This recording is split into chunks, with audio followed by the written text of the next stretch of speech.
Olá pessoal, bom dia, boa tarde, boa noite.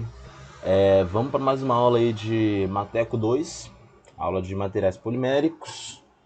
Hoje a gente vai ver a parte do capítulo 15 do Callister, que são características, aplicações e processamento dos polímeros, né? Hoje a gente vai ver a parte final aí de polímeros, beleza? Essa parte da matéria aqui, na verdade, é a parte... A gente está chegando na reta final, né? Com essa aula de... Com esse PowerPoint aqui, com essa aula, com a aula da próxima semana, a gente vai finalizar o capítulo 15, que é a matéria da P3, né? E eu já vou adiantar para vocês que, em vez de fazer uma P4 sobre compósitos, eu acredito que eu vou fazer um trabalho. Dar um trabalho para vocês aí, que eu acho que vai ficar mais simples, né? Nada demais o trabalho, a minha ideia é fazer um trabalho em grupo, que vocês escolham um compósito e façam uma apresentação sobre ele, de até 15 a 20 slides, né? Eu vou explicar isso no futuro, mas a minha ideia é essa, beleza? Mas enfim, a P3 finaliza aqui com esse slide, né? Que é a matéria da P3 é só polímeros, né? Acho que todo mundo aí nessa disciplina tá com uma pontuação boa, tá legal, né? Até porque os resumos estão ajudando bastante. Mas é isso aí então, pessoal. Vamos para a aula de hoje. Começar com o comportamento mecânico dos polímeros, né? Sobre o comportamento do polímero em relação à tensão-deformação. Quando eu falo tensão-deformação, estou me referindo a um ensaio de tração, né? As propriedades mecânicas dos polímeros elas são especificadas da mesma maneira, utilizando os mesmos parâmetros que os metais.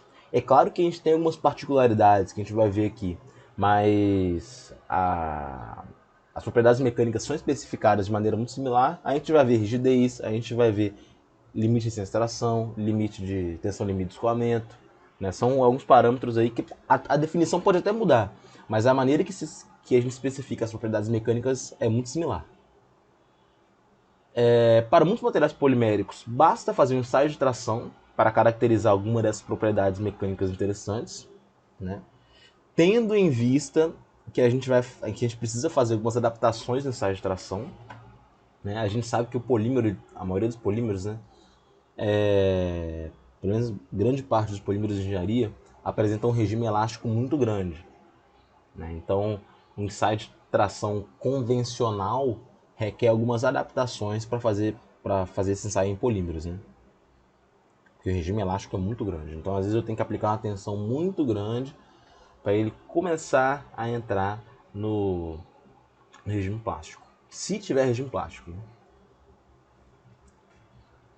né? Com base no comportamento e tensão da formação, os polímeros enquadram-se em três classificações gerais, que é frágil, está na curva A, a gente vê que ele nem entrou no regime plástico, né? Quando eu falo que não entrou, é porque virtualmente não entrou. O regime plástico é tão pequeno que a gente considera é, que ele rompeu praticamente sem deformação plástica, o que caracteriza um material frágil, né? Em B, eu tenho um plástico, né, que ele tem uma deformação plástica bem acentuada, né? Ou seja, um material bastante dúctil. E em C, que é altamente elástico, ele deforma muito antes de romper. Tem uma deformação muito acentuada. Então, como eu já adiantei, polímero frágil é aquele que fratura enquanto se deforma elasticamente, né? A gente desconsidera a parte plástica. O polímero plástico é aquele onde a deformação inicial é elástica e se segue por escoamento em uma região de deformação plástica.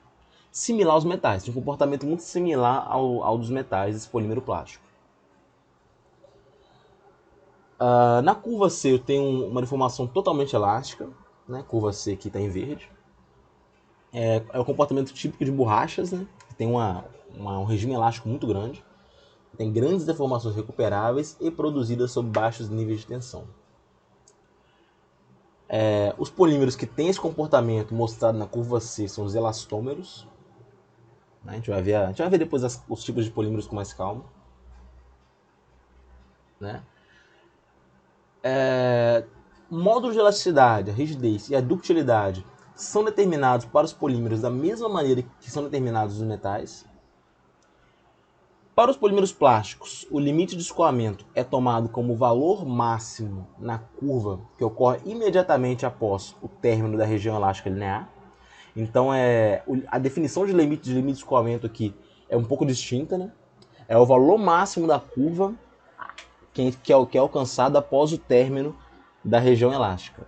Então, esse é o limite de escoamento em se tratando de polímeros. A tensão nesse ponto máximo é o limite de escoamento, tensão limite de escoamento. Né? Além disso, o LRT, que é o limite de resistência à tração, corresponde à tensão na qual ocorre a fratura. Então perceba a diferença. Para metais, o LRT é o ponto máximo da curva, no estágio de tração. Aqui para polímeros, o LRT vai ser o ponto de ruptura.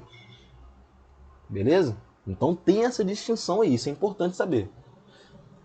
Podendo ser maior ou menor que o limite de escoamento, né? Dado que a gente está falando de ensaio de tração de engenharia, né? A gente avalia a tensão e deformação de engenharia. A resistência para esses polímeros plásticos é tomada normalmente como limite de resistência à tração, o LRT. Então, quando a gente fala que um polímero ele tem uma alta resistência mecânica, é porque ele tem um alto LRT. Aqui tem um gráfico mostrando o que é o limite de resistência à tração, que em inglês está traduzido como TS, que é Tensile Strength. Acho que é isso aí, não vou arriscar muito no inglês não.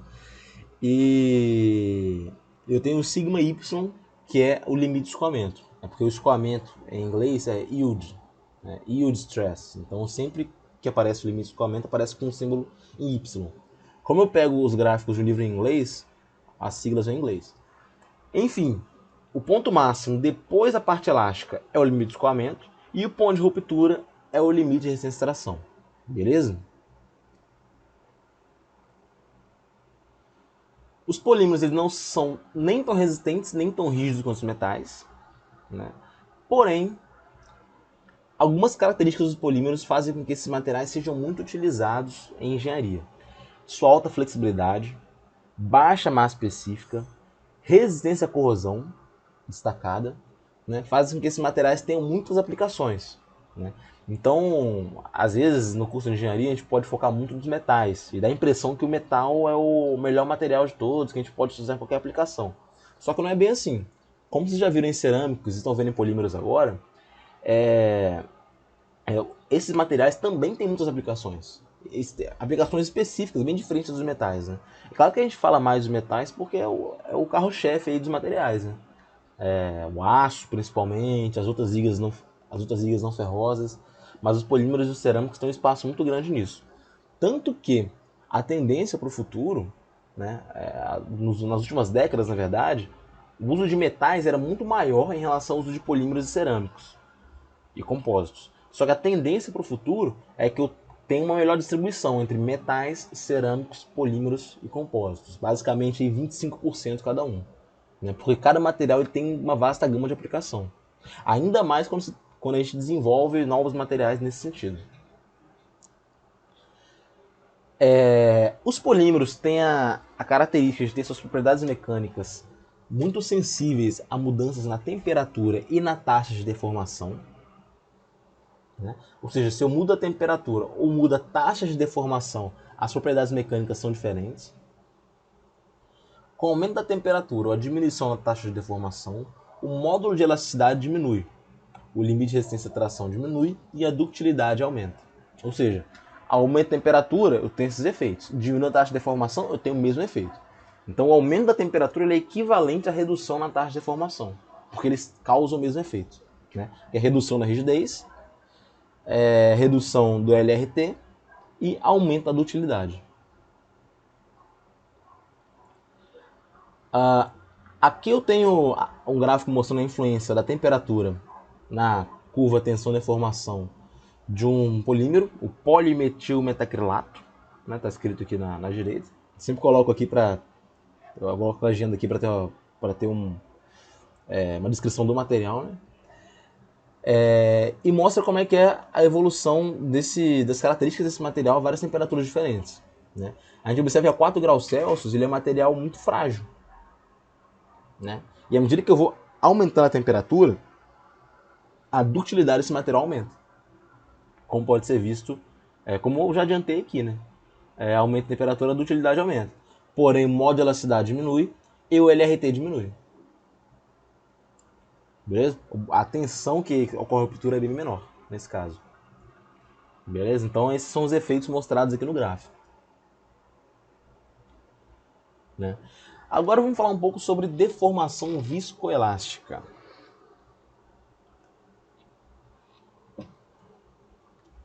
Na verdade, a gente vai falar bastante sobre isso. Eu lembro que uma vez eu fui apresentar um trabalho na faculdade que o professor, que eu comecei falando a seguinte frase: hoje vamos falar um pouco sobre o tema tal. E meu professor ficou louco, ele falou que não podia falar, que ia falar um pouco sobre o tema, que tem que falar bastante. Fiz até umas piadas meio inapropriadas lá. Mas enfim, vou falar então sobre deformação viscoelástica. Você já deve ter visto isso antes, né? Essa questão da viscoelasticidade. Né?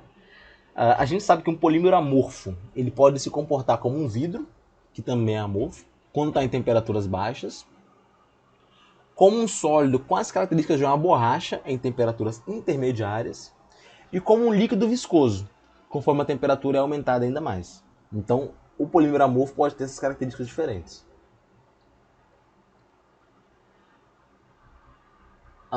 Sob deformações pequenas, o comportamento mecânico em temperaturas baixas pode ser elástico. Né? Em temperaturas mais altas prevalece um comportamento viscoso. Né?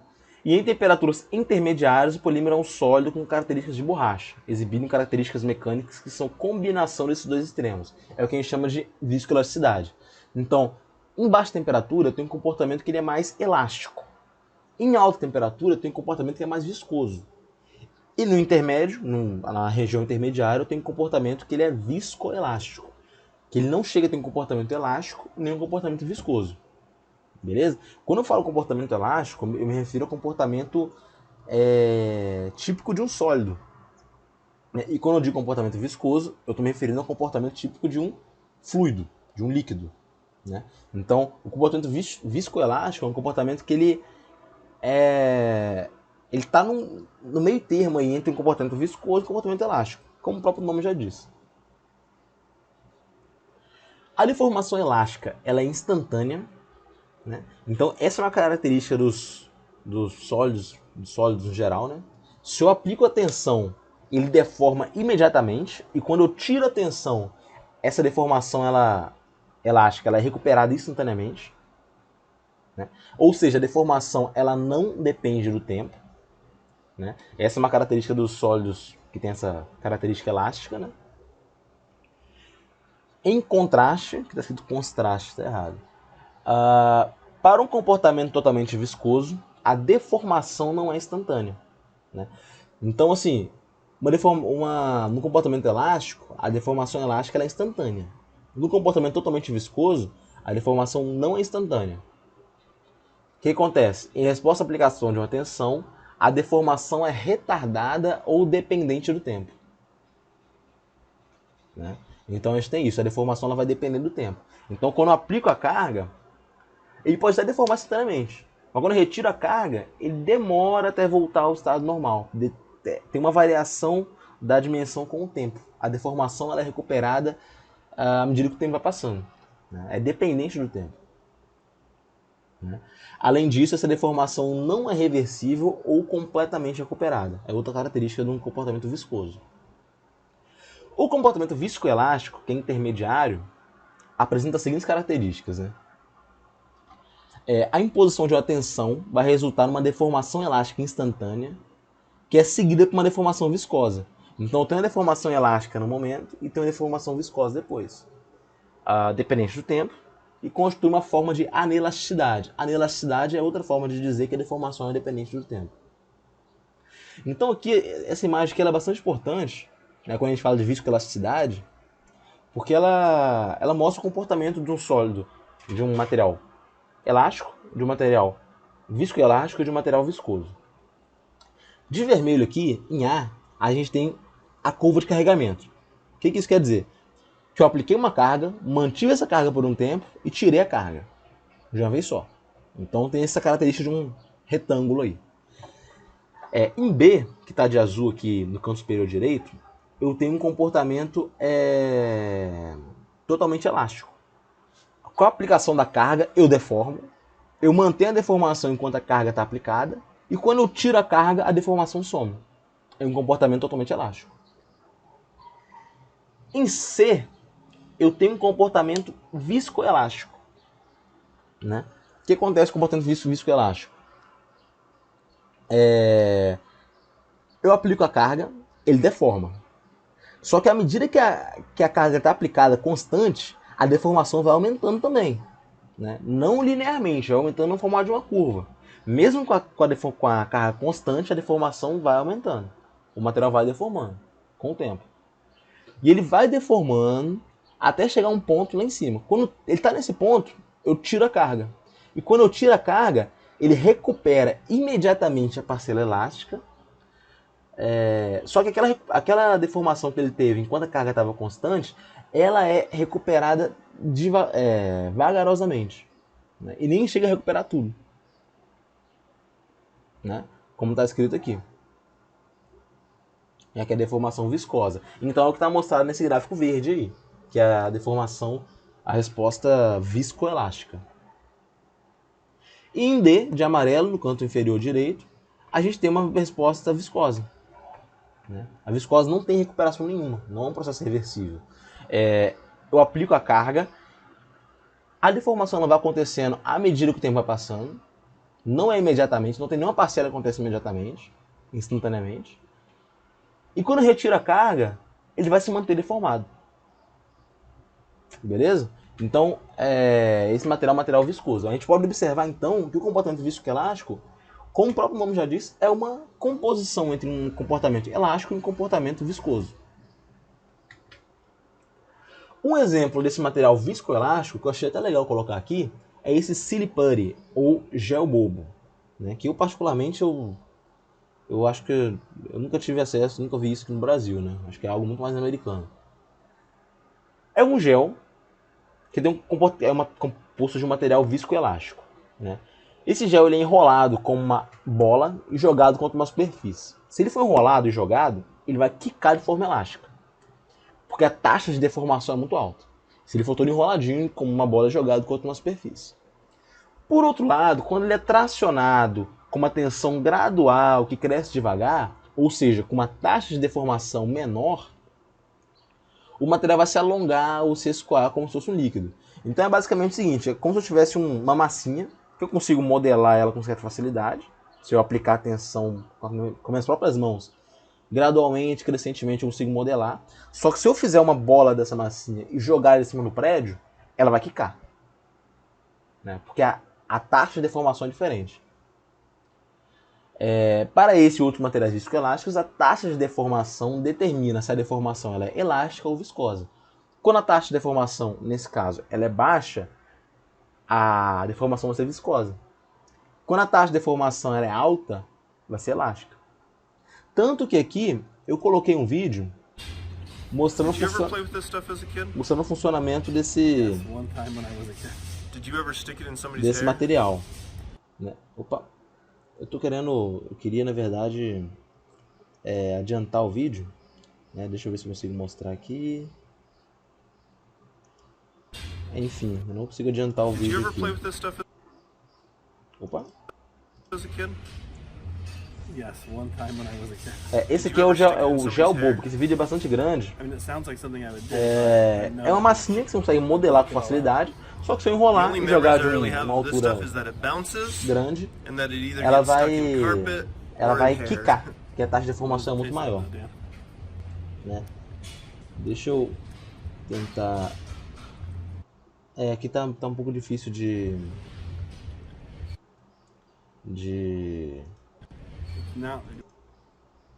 Opa. Deixa eu voltar aqui. Aí então, esse vídeo aqui, eu vou disponibilizar para vocês. Ele é muito longo, eu queria na verdade mostrar a parte final dele. O que ele enrola essa massinha, ele joga de cima de um prédio e ela quica muito forte. Ele até esquenta a massinha para ficar mais fácil de modelar. Mas enfim, A ideia é essa, beleza? Que depois vocês podem ver esse vídeo com calma, que eu queria que aparecesse o reprodutor de vídeo, só que não tá aparecendo por algum motivo, né? Então,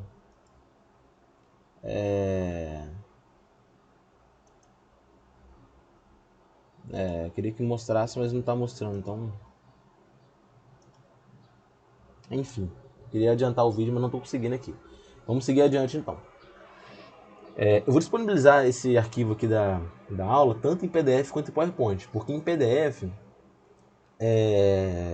esse material ele vai estar sem vídeo, que ele fica mais leve, né? Quem está com celular ou com internet limitada pode ter acesso mais facilmente.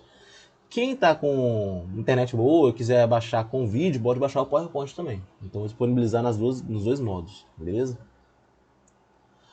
Vamos falar agora do módulo de relaxação viscoelástico. Eu falei com vocês que tem algumas características, alguns parâmetros mecânicos que são particulares dos polímeros, né? O módulo de relaxação viscoelástico é um deles, né? O comportamento viscoelástico é caracterizado pelo módulo de relaxação, que é um módulo de elasticidade dependente do tempo. Como eu falei,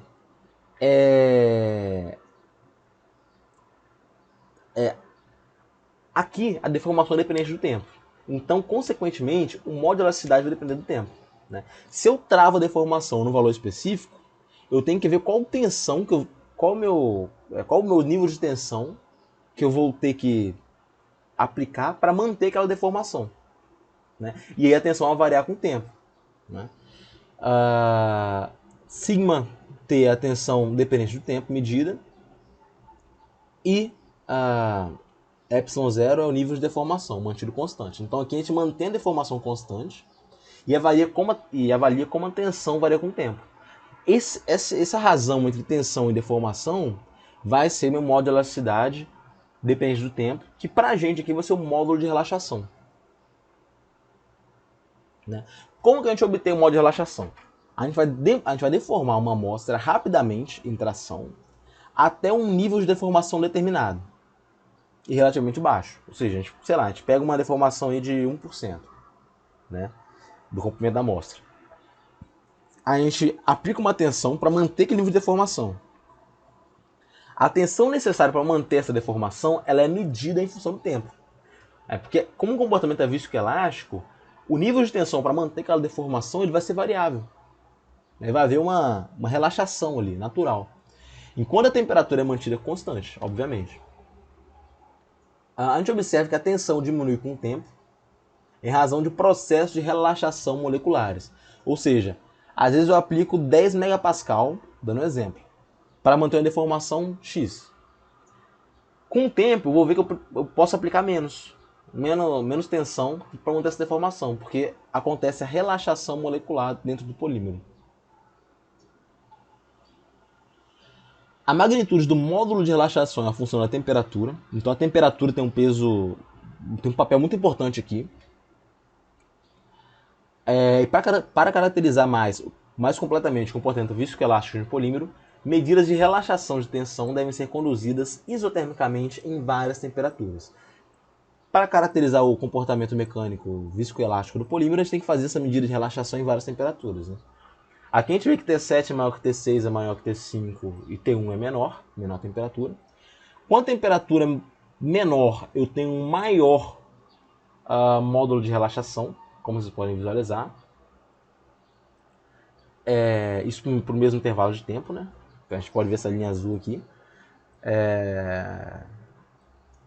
Aqui está mostrando as curvas isotérmicas, né? A gente vê que quanto maior a temperatura, menor vai ser o módulo de relaxação. Ou seja, menor vai ser a rigidez, entre aspas, do material.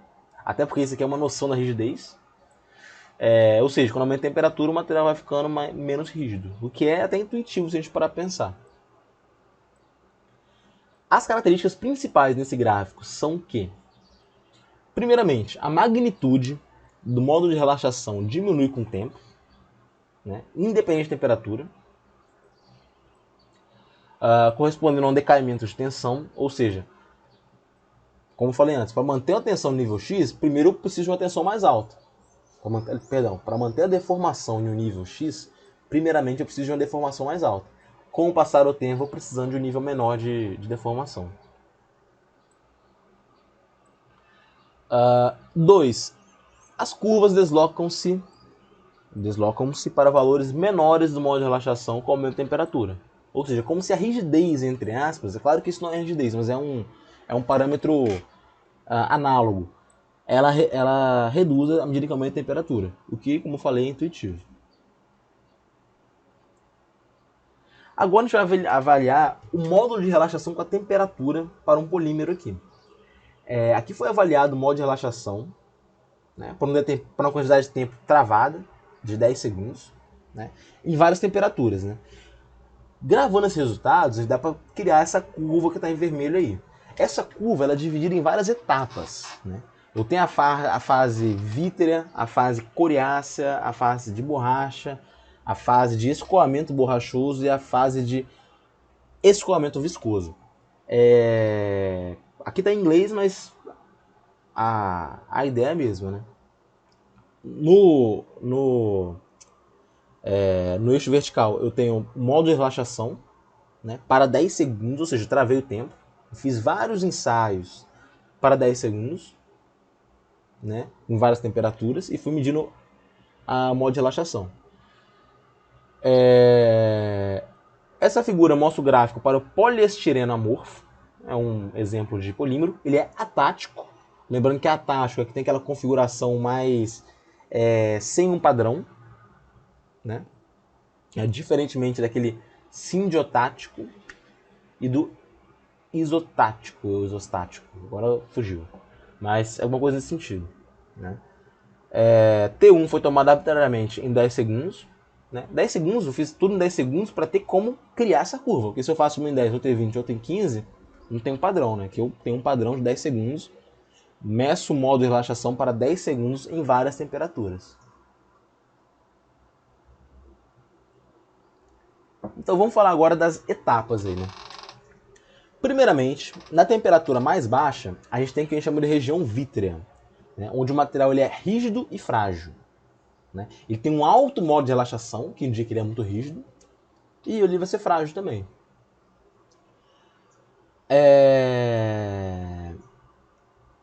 Esse modo de relaxação, inicialmente, ele vai ser independente da temperatura. Vocês podem observar que na fase inicial, com temperatura mais baixa, o valor do modo de relaxação não muda muito, até com uma variação de 20 graus Celsius, de 60 para 80 graus Celsius. Então, inicialmente, ele é praticamente independente da temperatura. Né? E nessa faixa de temperatura, a deformação em função do tempo tem característica elástica. À medida que a temperatura aumenta, o módulo de relaxação, como vocês podem ver aqui no gráfico, ele cai de maneira abrupta, né, em um curto intervalo de temperatura. Né. Essa região que a gente chama de região coriácea, né, que é leathery, como está escrito aqui. É a região onde tem essa queda abrupta no módulo de relaxação. Né. A gente chama também de região de transição vítrea. Né. É nessa região que a gente encontra o que a gente costuma chamar de TG, que é a temperatura de transição vítrea. Se vocês tiverem o cálice em português, provavelmente vai estar TV. Né? TG porque vidro em inglês é glass, então TG. É mais comum de ver TG também na literatura. Né? Então essa é a temperatura de transição vítrea. Né? Essa temperatura de transição vítrea ela é medida nessa região coriácea e ela está muito próxima do ponto da extremidade superior de temperatura. Nessa região de temperatura, na região coriácea, uma amostra de polímero ela vai ser coriácea, ou seja, com uma característica mais de couro. Né? Coriácea vem de couro. Isto é, a deformação será dependente do tempo e não será totalmente recuperada quando a carga aplicada for liberada. É um comportamento viscoelástico. Beleza? Então, na fase vítrea eu tenho comportamento elástico. Aqui na fase coriácea eu já tenho comportamento viscoelástico. Na região de temperatura equivalente à faixa de borrachosos, que é esse rubbery, né, que é a faixa mais embaixo aí, onde tem uma queda maior, onde o modo de relaxação é menor, O material se deforma como uma borracha. A gente vê que o molde de relaxação ou a rigidez já é bem menor, né? Nessa região ainda estão presentes componentes elásticos e viscosos e o material se torna facilmente deformável. É uma borracha. Borracha tem deformação elástica muito grande, né? Uma vez que o molde de relaxação é relativamente baixo.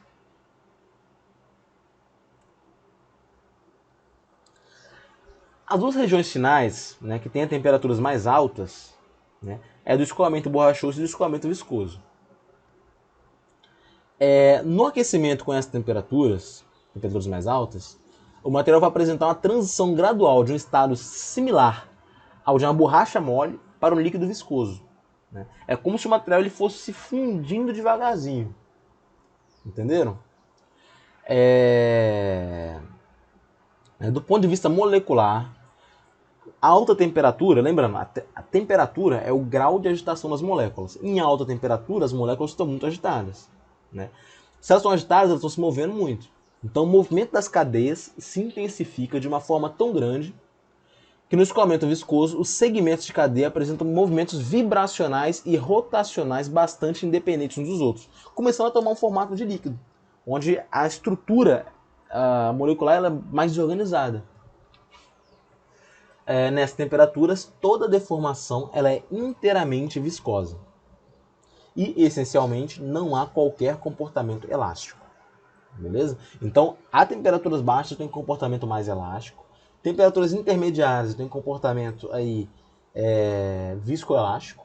E aqui na temperatura muito alta, eu tenho comportamento viscoso. Até chegar em TM. TM, que é a temperatura de fusão. Como está em inglês aqui, é melting temperature, que é a temperatura de fusão. Aqui nos polímeros, vocês vão ver, eu vou falar disso mais tarde, que a temperatura de fusão aqui ela não é igual na dos metais. A temperatura de fusão a fusão não acontece em uma temperatura, acontece em uma faixa de temperaturas, né? Então, geralmente, a gente aproxima por uma temperatura específica aí. Mas podem observar que o material já está praticamente líquido quando chega nessa temperatura, né? Que o modo de relaxação ele já fica muito pequeno. Beleza? Então, essas são as faixas aí, regiões aí, quando a gente avalia o módulo de relaxação em relação à temperatura. O comportamento desse gráfico depende da configuração molecular, ou seja, daquelas coisas que a gente viu na aula passada, no capítulo passado. O grau de cristalinidade, presença de ligações cruzadas, esse tipo de coisa vai interferir no comportamento da curva, no formato daquela curva. Quanto maior for o grau de cristalinidade, menor vai ser o módulo de relaxação na transição vítrea, né? Visto que a parcela amorfa é reduzida. Né? Então aqui a gente tem um gráfico mostrando como seria a curva para 3 tipos de materiais. Em A, é um material cristalino isotático, ou seja, bem organizado, um material mais cristalino. E em B, eu tenho um material que tem poucas ligações cruzadas, mas tem uma configuração atática, ou seja, mais desorganizada, mais aleatória.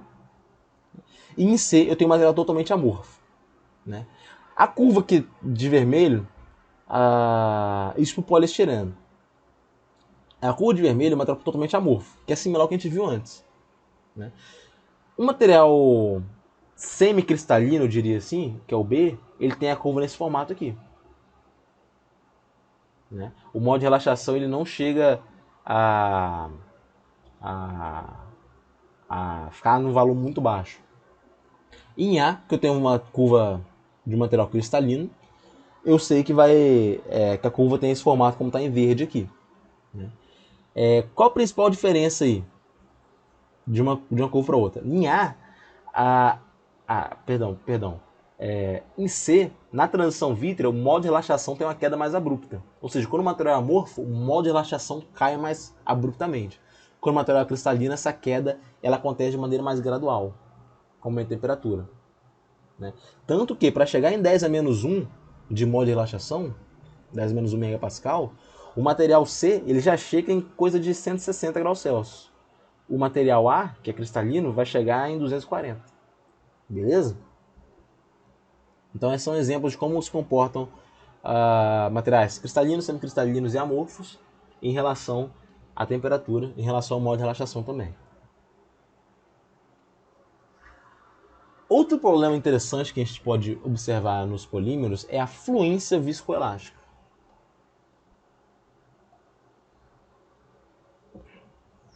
Lembrando que fluência é um fenômeno que acontece nos materiais quando a gente tem uma deformação que acontece quando o material está sujeito a uma tensão constante. Então, é uma deformação que vai acontecendo ao longo do tempo quando o material está sujeito a uma tensão constante. Essa deformação ela fica mais acentuada com o aumento da temperatura e com o aumento dessa tensão, né? Se ela for no nível de tensão mais alto. Né? É a fluência. Né? Os materiais poliméricos são muito suscetíveis à fluência. Né? Vocês devem ter visto já, espero que tenham visto em Ciências Materiais, não sei qual é o nome da disciplina lá aqui no IFES, né? Como é que eu sou novo aqui, né? A fluência viscoelástica, a fluência, na verdade, ela é um problema que acontece com todos os materiais. Com os metais, isso acontece em condições de operação mais severas, ou seja, quando tem um nível de tensão muito alto e temperatura muito alta. Né? Então, quando tem essa combinação de tensão constante alta e temperatura alta, fluência é um problema grave. Para polímero, isso é mais grave ainda, porque eu não preciso de temperatura muito alta e nem de tensão muito alta para ocorrer fluência. Né? Mesmo a temperatura ambiente e tensões modestas, a fluência vai ocorrer. Lembrando que a fluência ela acontece sob uma tensão menor que o limite de escoamento. Por isso que é um tipo de falha muito importante quando a gente estuda materiais. Um exemplo disso é que pneus de automóveis podem desenvolver áreas achatadas na sua superfície de contato quando o automóvel fica estacionado por períodos de tempo prolongados. O que acontece? O pneu, que é um material polimérico, está numa temperatura baixa, porém está sob a tensão constante, né, o próprio peso do carro, e fica lá por um tempo prolongado. Essa combinação de tensão constante e temperatura até mesmo baixa vai causar fluência, que é uma deformação dependente do tempo. Então é um problema que tem nos polímeros. Agora falando de fratura dos polímeros. Vamos lá. Fratura. A resistência à fratura de materiais poliméricos ela é baixa, né, quando compara com os metais ou das cerâmicas. Até que comparado com as das cerâmicas ela não é tão baixa assim, tá? Meio que comparável. Né? Os polímeros termofixos com muitas ligações cruzadas costumam apresentar fratura frágil, com um mecanismo similar ao de materiais cerâmicos, que envolve aquela clivagem. Para polímeros termoplásticos é possível tanto modo de fratura dúctil quanto fratura frágil, né, os termoplásticos, e muitos desses materiais são capazes de apresentar até mesmo a transição dúctil para frágil.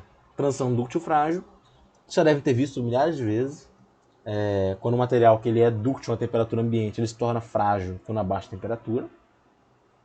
Né? Isso pode ser avaliado através de um ensaio de impacto, um ensaio Charpy ou um ensaio Izod. Mas polímeros também é muito grave, sobretudo quando passa da temperatura de transição vítrea. Né? Então alguns materiais termoplásticos apresentam transição dúctil-frágil. Com a redução da temperatura ou aumento na taxa de deformação ou alteração na espessura ou na geometria da amostra, o material vai apresentar a transição dúctil-frágil. Isso é característico dos termoplásticos. Lembrando que os termofixos têm uma característica de fratura mais frágil. Os termoplásticos vítreos são frágeis abaixo da sua temperatura de transição vítrea. No entanto, conforme a temperatura é elevada, eles se tornam dúcteis na vizinhança das temperaturas de transição vítrea e apresentam um escoamento plástico antes da fratura. O que acontece? Abaixo da temperatura de transição vítrea, o material vai ser frágil. Né? À medida que aumenta a temperatura, eles vão se tornando dúcteis. Né? Então, eles sofrem essa transição dúctil-frágil. Né? Totalmente dependente da temperatura.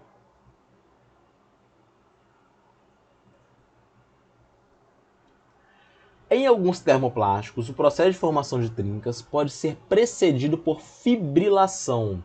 Em inglês é o você pode encontrar como crazing e pode encontrar também como fissuramento, né? Isso acontece, é o processo de formação de trincas, né? Isso acontece antes do processo de formação de trincas, nos termoplásticos, né? O que é a fibrilação, né? As fibrilas, elas são regiões com deformação localizada e presença de microvazios, né? São regiões que têm microvazios e têm deformação localizada. Uma fibrilação ela é diferente de uma trinca, no sentido de que ela pode suportar uma carga através da sua extensão. Então, quando eu falo de fibrila, eu não estou falando de trinca, necessariamente, tá? O material que está fibrilado, ele consegue suportar carga na sua extensão. O material que está trincado, não. Além disso, esse processo de crescimento de fibrilação antes do trincamento, ele absorve energia de fratura e aumenta, consequentemente, a tenacidade e a ductilidade do polímero. Então a fibrilação é um mecanismo que precede a trinca e que aumenta a tenacidade e a ductilidade do polímero. É um processo que absorve energia, né? Aqui na imagem esquerda eu tenho as pontes fibrilares, né, que é essa parte entre os vazios, e essas bolinhas brancas aí são os microvazios. Isso dá um esquema, né, mostrando. E na direita eu vejo o que acontece quando o material que está fibrilado ele sofre a trinca, né? Como eu falei, a fibrilação ela precede a trinca, né? A trinca ela nada mais é que esse coalescimento dos microvazios, né? De maneira que vai abrindo o material, vai abrindo a trinca.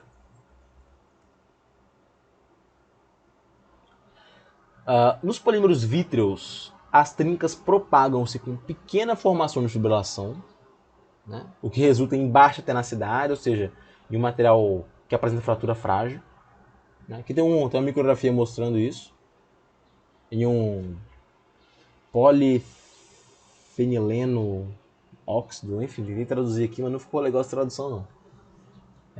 Micrografia mostrando como é que acontece a fibrilação e, consequentemente, de maneira seguida a trinca. Da mesma maneira que os metais, os polímeros podem ter sua resistência ao impacto avaliada por ensaio Charpy e ensaio ISOD, né? Como eu falei antes, como que a gente avalia resistência ao impacto? Um ensaio de impacto, um ensaio Charpy e um ensaio ISOD. Devem ter visto já várias vezes, né? A diferença dos ensaios, basicamente, é na posição no corpo de prova e na face onde o meu pêndulo vai chocar no corpo de prova. Geralmente, as duas características de impacto mais desejadas são alta resistência ao impacto à temperatura ambiente e uma temperatura de transição dúctil frágil que esteja abaixo da temperatura ambiente. Lembrando que, geralmente, quando eu tenho uma transição dúctil frágil, ela não necessariamente é um problema. Porque se a transição acontece em temperatura muito baixa, eu posso usar esse material a temperatura mais alta, que ele não vai apresentar problema nenhum para mim, não vai apresentar fratura frágil. Então a gente tem que levar isso em consideração quando está se tratando de polímeros. As curvas SN. Curvas SN, espero que vocês tenham visto também, junto de fluência. Vocês devem ter visto fadiga, que aí aparecem as curvas SN. Stress, Number of Cycles, tensão, número de ciclos. Para polímeros, elas são bem similares àquelas dos metais. Então, o comportamento dos polímeros em fadiga é similar aos metais. Alguns polímeros apresentam limite de resistência à fadiga. Lembrando, o limite de resistência à fadiga é o nível de tensão ao qual, abaixo daquele nível de tensão, o material ele vai funcionar para um número infinito de ciclos sem sofrer fadiga. Então é aquele limite de tensão, que acima desse limite ele vai sofrer fadiga em número determinado de ciclos. Abaixo desse limite, você pode aplicar quantos ciclos quiser, que ele não vai falhar por fadiga. Ou seja, alguns polímeros têm esse comportamento, têm esse limite de resistência à fadiga, enquanto outros não têm. A resistência em fadiga dos polímeros costuma ser menor que a dos metais.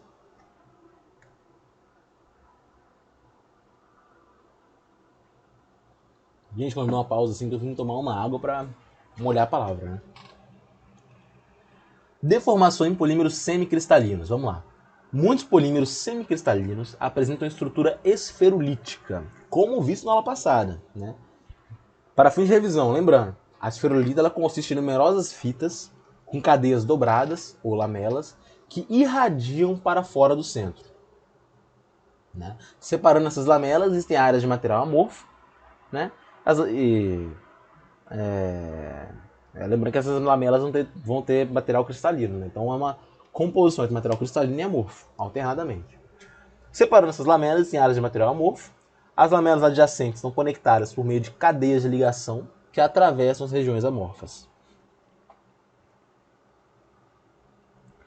Durante a deformação elástica de um polímero semicristalino com uma estrutura esferolítica tensionada em tração, as moléculas da região amorfas alongam-se na direção de tensão. Esse é o estágio 1. Então vamos lá.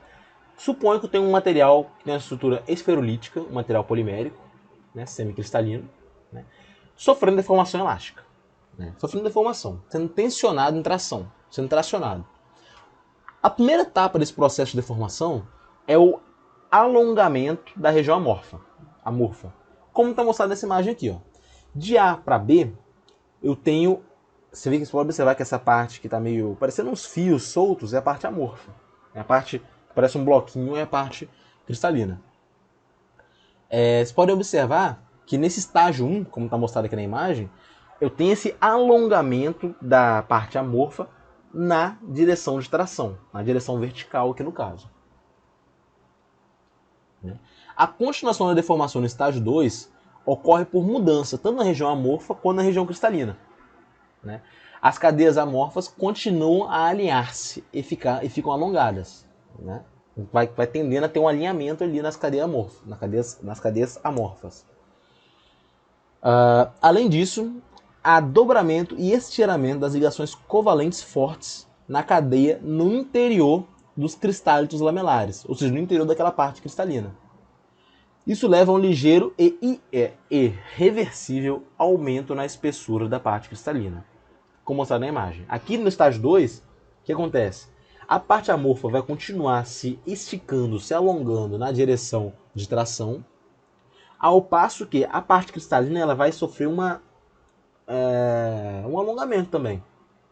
Então tem um ΔT ali, que é essa diferença de alongamento, que ela vai se esticar um pouquinho, os cristálitos vão se esticar um pouquinho. Esse é o estágio 2. A deformação plástica sob tração de polímeros esferolíticos acontece em vários estágios, conforme tanto as ligações, tanto as cadeias de ligações amorfas quanto os segmentos de bloco com cadeias dobradas cristalinos tornam-se orientados por eixo de tração. Vocês podem observar que o material ele vai tendendo a ter uma orientação preferencial. O que a gente chama de orientação preferencial muitas vezes pode ser descrito aí na literatura como textura. A transição de deformação elástica para deformação plástica acontece no estágio 3, onde começa a deformação plástica, que é a deformação permanente.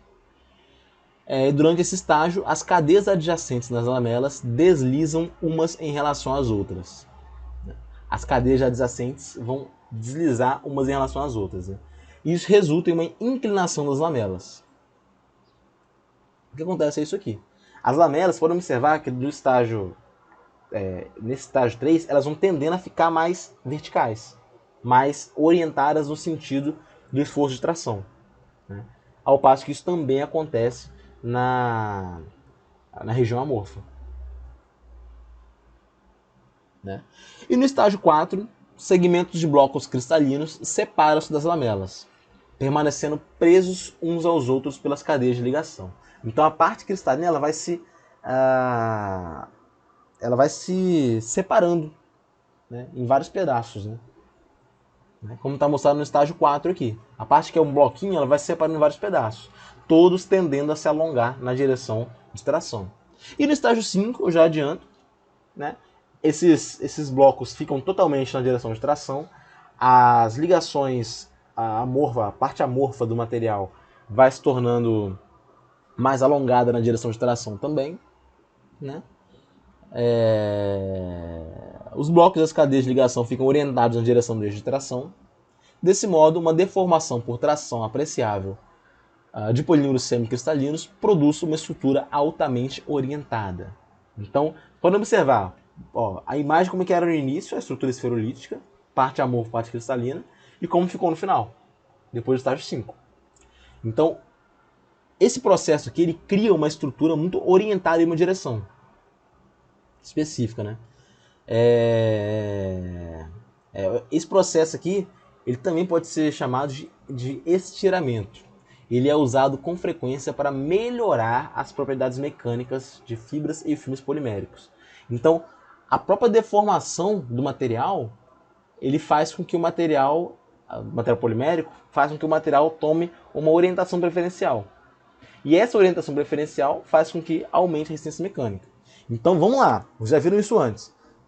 Qual o nome que a gente dá ao processo onde a deformação, à medida que eu deformo o material, ele vai se tornando mais resistente?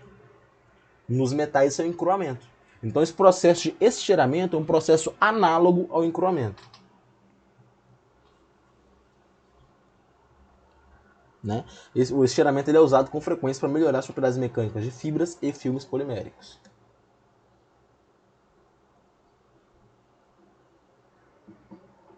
Além disso, durante a deformação, as formas das esferulitas são alteradas. Né? Níveis de deformação relativamente grandes, se eu aumentar o nível de deformação, né, vai completamente destruir a esferulita para formar a estrutura totalmente alinhada. É importante destacar que o processo que eu descrevi agora, esse processo todo ele é praticamente reversível. Né? Os processos mostrados são reversíveis, né? Todos os processos. Né? Isso é, se a deformação for interrompida em qualquer processo, né, basta que eu aqueça o material até a temperatura próxima da difusão para recristalizar o material e restaurar a estrutura esferolítica.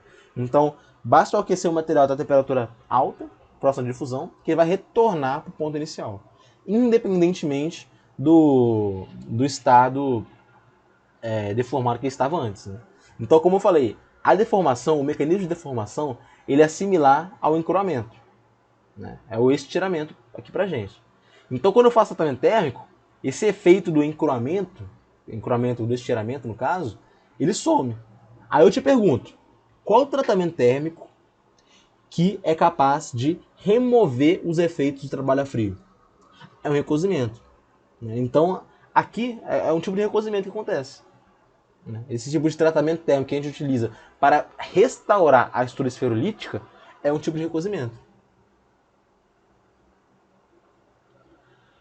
O comportamento mecânico de um polímero é influenciado por fatores tanto do serviço quanto estruturais de processamento. O aumento de temperatura e a diminuição da taxa de deformação levam a reduções no módulo de tração e no LRT, assim como a melhoria na ductilidade. Vamos lá, outros fatores que afetam as propriedades mecânicas. O primeiro deles, peso molecular. Vocês podem ter visto já na aula passada e agora estou repetindo isso. Que o peso molecular é um fator preponderante para as propriedades mecânicas de um polímero. O módulo em tração é relativamente insensível ao peso molecular, porém o LRT aumenta com o peso molecular. Quanto maior o peso molecular, maior vai ser o LRT. Já que o maior peso molecular ele equivale a um aumento no comprimento das cadeias. Né? Se eu aumentar o peso molecular, porque eu tenho cadeias mais compridas. E, consequentemente, no maior grau de entrelaçamento entre elas. Quanto maiores as cadeias, maior vai ser o grau de entrelaçamento, né? Maior vai ser a resistência do material. Grau de cristalinidade também influencia. Tanto o módulo de tração quanto a resistência, eles vão aumentar com o aumento da porcentagem de cristalinidade. Né? Porém, o material vai se tornar mais frágil. Então, o material se torna mais resistente e mais frágil quando aumenta a cristalinidade. Por exemplo, para o polietileno, o módulo vai aumentar 10 vezes quando a fração de cristalinidade aumenta de 30% para 60%. Então, quando eu falo do módulo, me refiro mais ao módulo de relaxação, né? Que é um equivalente à rigidez. Então, é um aumento muito grave. Né?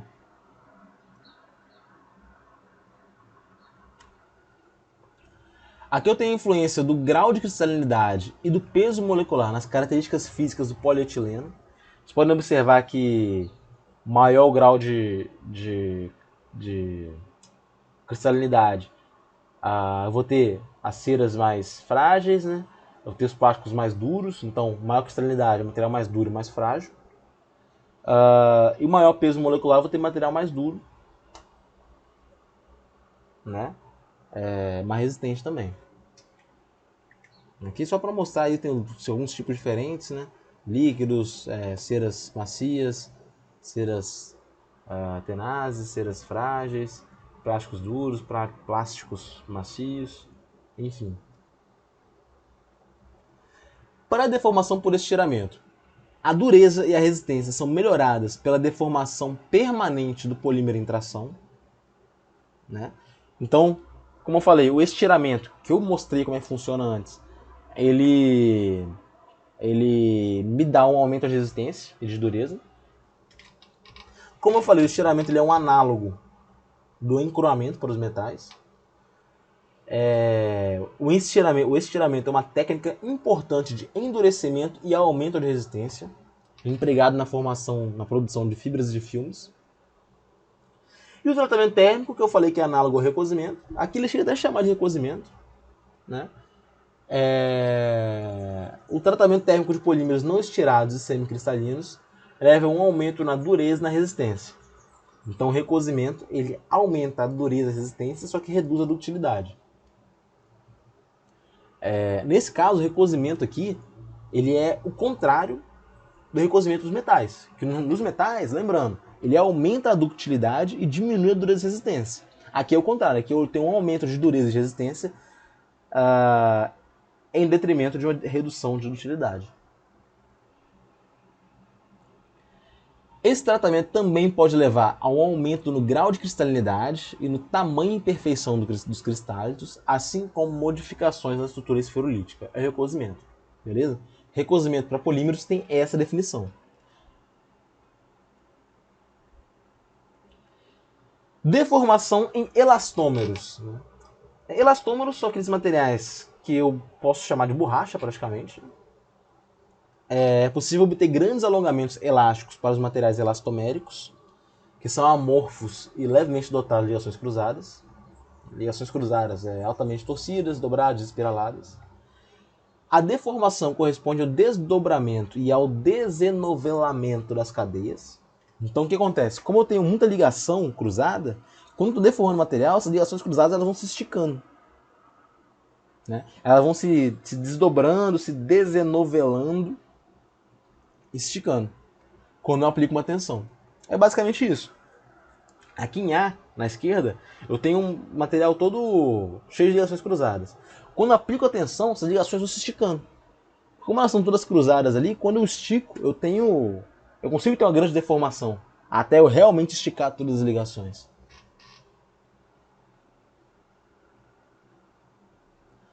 Parte da força motriz para a deformação elástica nos elastômeros é um parâmetro termodinâmico chamado entropia. Você já deve ter visto isso em termodinâmica, é uma parte importante aí. Entropia é a medida do grau de desordem do sistema. Quanto mais desordenado, maior a entropia. Conforme o elastômero é esticado, pense comigo, lembrando, essa parte inicial, antes de ser tensionado, eu tenho um alto grau de desordem, eu tenho uma alta entropia. Quando eu aplico a tensão, acontece uma redução de entropia. Porque ele vai tornando, a desordem vai diminuindo. Quando eu aplico a tensão. A partir desse estado, a entropia aumenta se as cadeias retornam aos seus estados originais, dobradas e torcidas. Então, a aplicação de tensão reduz a entropia. Se eu tirar a tensão, ela vai retornar ao estado original, aumentando a entropia. Dois fenômenos resultam desse efeito da entropia, desse efeito de redução e de aumento. Né? Em primeiro lugar, quando esticado, um elastômero apresenta um aumento de temperatura. Eu não sei se já viram isso, pegaram uma borracha, e quando se esticam muito, só que uma parte inicial, a parte do meio dela fica um pouco mais quente. Né? Não fica pegando fogo, mas fica levemente mais quente. E está associado a essa redução de entropia. Né? A entropia ela ele perde entropia em forma de calor. Né? Perdeu essa desordem, esse grau de desordem. Em segundo lugar, o modo de elasticidade aumenta com o aumento de temperatura, né? Por causa da questão da entropia. O que é um comportamento contrário que ele encontraram em outros materiais. Isso é mais um parêntese fazendo uma correlação com a entropia. Quando a gente estuda materiais de maneira muito avançada, né? Acho que o pessoal na física, na mestrado, doutorado de física, eles estudam uma disciplina chamada Física da Matéria Condensada, se eu não me engano o nome é esse. Né? Em que eles relacionam todos os fenômenos dos materiais de um ponto de vista físico, de física assim, muito bruta. Então correlacionar com até mesmo com termodinâmica.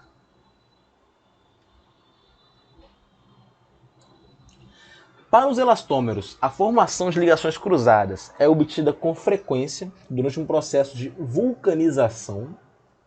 O que é a vulcanização? A vulcanização é um aumento nas ligações cruzadas que melhora o modo de elasticidade e o limite de resistência de tração de um elastômero.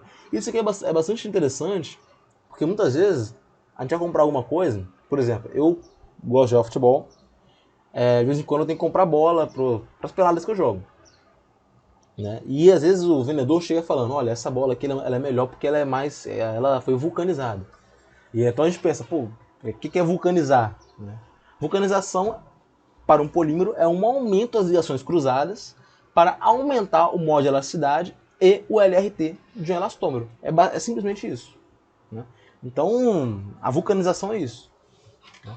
A vulcanização é realizada por meio de uma reação química irreversível, conduzida a temperatura alta. Na maioria das reações de vulcanização, o que acontece é a adição de compostos à base de enxofre no elastômero aquecido. Essas cadeias de átomos de enxofre vão se ligar a cadeias adjacentes da estrutura, criando várias ligações cruzadas entre elas. Então, a adição de enxofre faz com que as ligações cruzadas aumentem no material, de maneira a aumentar o modo de elasticidade e o limite de resistência de tração. Aqui está mostrando como é que funciona. Eu adiciono o enxofre em duas cadeias separadas. O enxofre vai servir como um link entre as cadeias, criando a ligação cruzada. A borracha não vulcanizada, que tem poucas ligações cruzadas, ela é macia e pegajosa e apresenta baixa resistência à abrasão. A vulcanização aumenta o modo de elasticidade, o LRT, a resistência à degradação por oxidação. É um processo muito bom, né? Ele tem bons efeitos no material elastomérico. A magnitude do modo de elasticidade é diretamente proporcional à densidade das ligações cruzadas. Aqui eu estou mostrando a curva tensão-deformação de um material vulcanizado e não vulcanizado. Vocês podem observar que o LRT, que é o ponto de fratura, é muito maior que um material vulcanizado. Né? A rigidez também é maior. E é isso aí. Foi uma parte final dessa aula de hoje, que é a parte de cristalização, fusão e transição vítrea.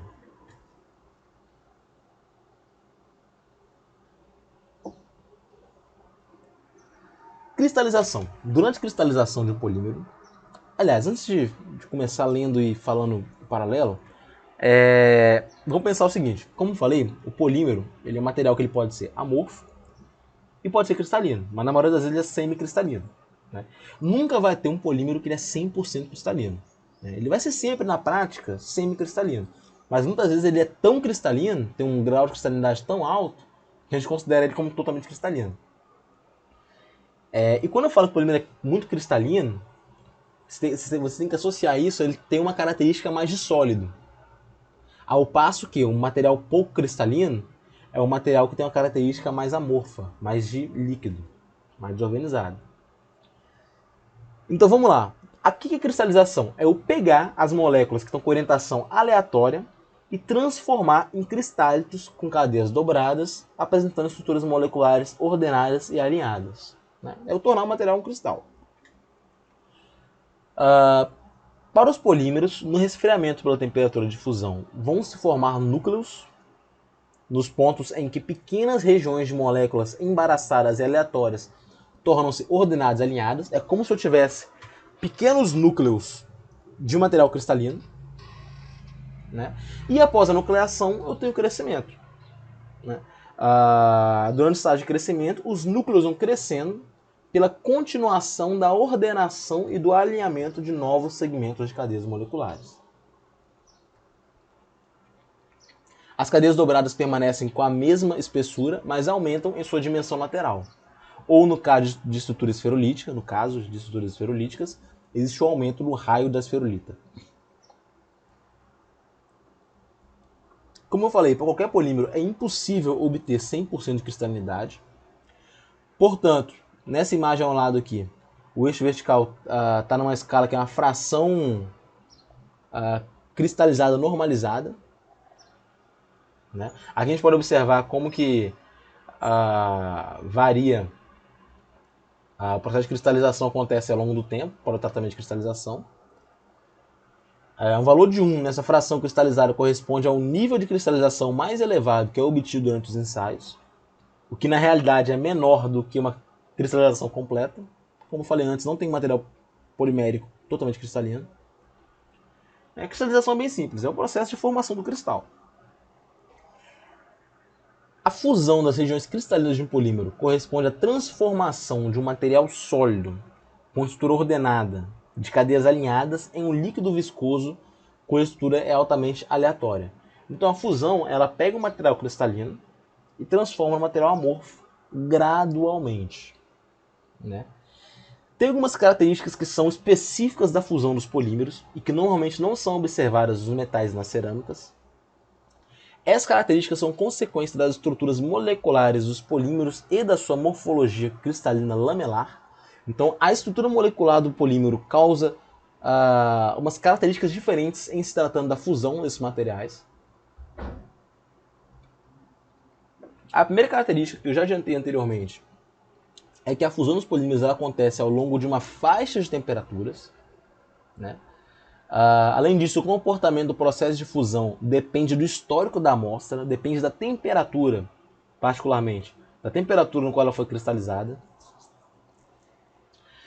A espessura das lamelas com cadeias dobradas depende da temperatura de cristalização, né? Então, assim, tem algumas particularidades da fusão dos polímeros. Quanto mais espessas forem as lamelas, maior será a temperatura de fusão.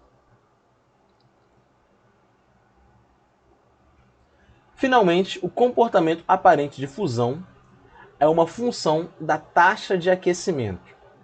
O aumento dessa taxa resulta em uma elevação da temperatura de fusão, né? Então, a taxa de aquecimento também interfere na temperatura de fusão do polímero.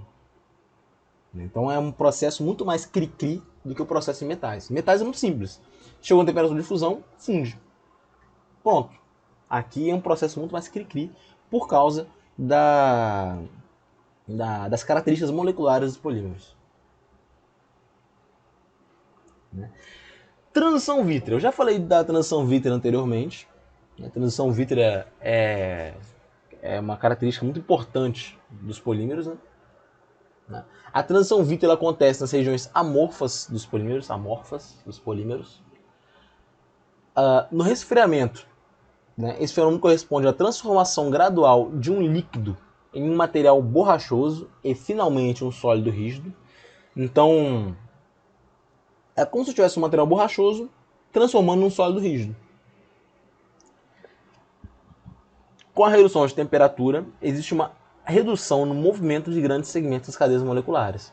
Então, aquela capacidade que o material tinha de se deformar, devido à redução de temperatura, ele não tem mais. Então ele se torna mais rígido, né? O módulo de relaxação dele diminui. O módulo de elasticidade também é menor. A temperatura na qual o polímero apresenta a transição de um estado borrachoso para o estado rígido é o que a gente chama de TV ou TG, que é a temperatura de transição vítrea.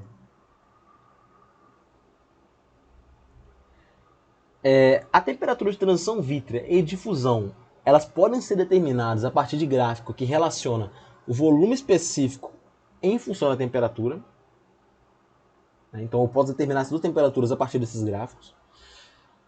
Esses parâmetros, que são as duas temperaturas, eles são importantes para determinar a faixa de aplicação do meu material polimérico, né? Então, geralmente, a temperatura de transição vítrea é o limite inferior de temperatura para aplicação, enquanto a temperatura de fusão é o limite superior, né? Isso geralmente, tá bom, gente? É claro que se eu tenho uma aplicação que eu quero que o polímero ele tenha uma característica mais rígida, eu tenho que trabalhar abaixo da temperatura de transição vítrea, beleza? Mas no geral, essa transição vítrea, a temperatura de transição vítrea e a temperatura de fusão, elas limitam a faixa de aplicação desse material.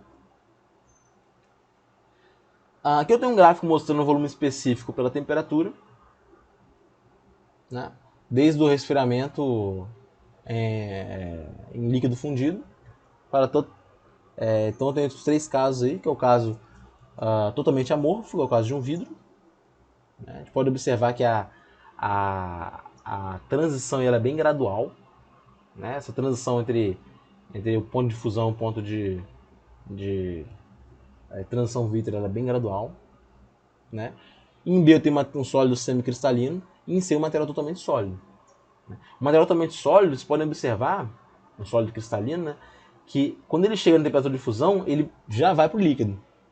Um material que ele é mais vítreo, né, mais formado de vidro, ou material semicristalino, isso não acontece dessa maneira, né?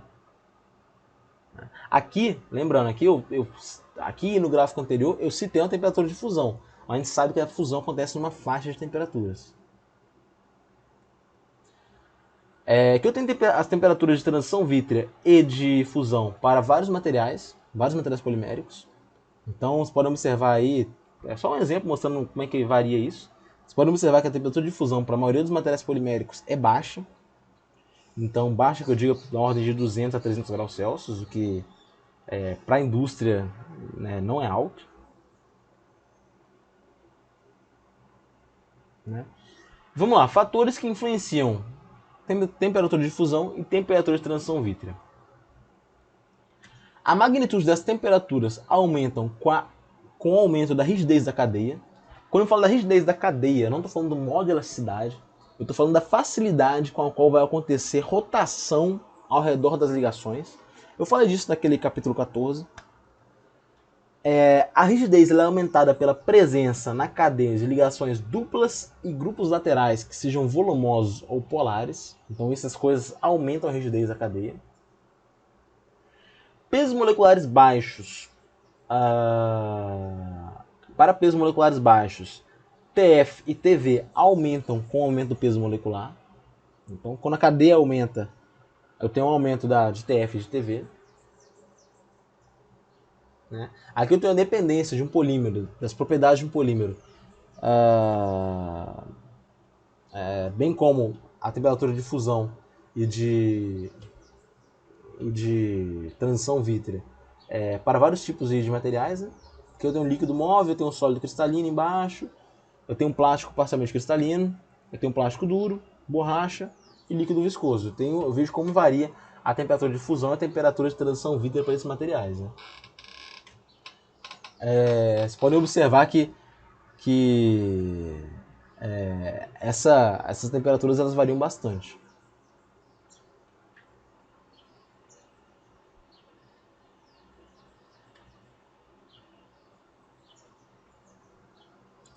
Como eu falei, a fusão de um polímero ela acontece ao longo de uma faixa de temperaturas.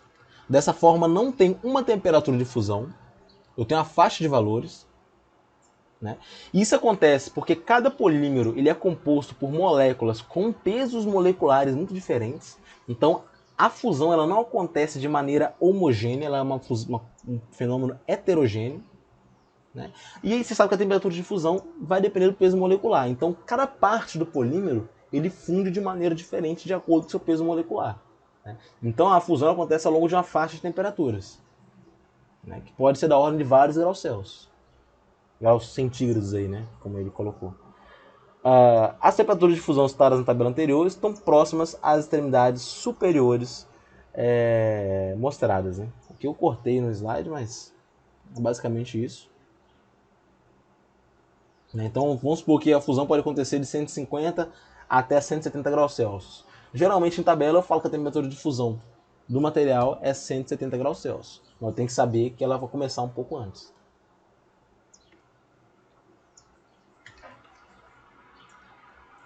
No aquecimento pela transição vítrea, o polímero, que ele é um sólido amorfo, vai se transformar de um estado rígido em um estado borrachoso, né, à medida que eu aqueço e passo pela transição vítrea. De maneira correspondente, as moléculas que estão virtualmente congeladas em suas posições abaixo de TV começam a apresentar movimentos de rotação e de translação acima de TV. Então, acontece que tem um aumento da movimentação molecular com o aumento da temperatura. Dessa maneira, o valor da temperatura de transição vítrea depende das características moleculares que afetam a rigidez da cadeia. Então, o valor da temperatura de transição vítrea vai depender das características moleculares que vão afetar a rigidez da cadeia.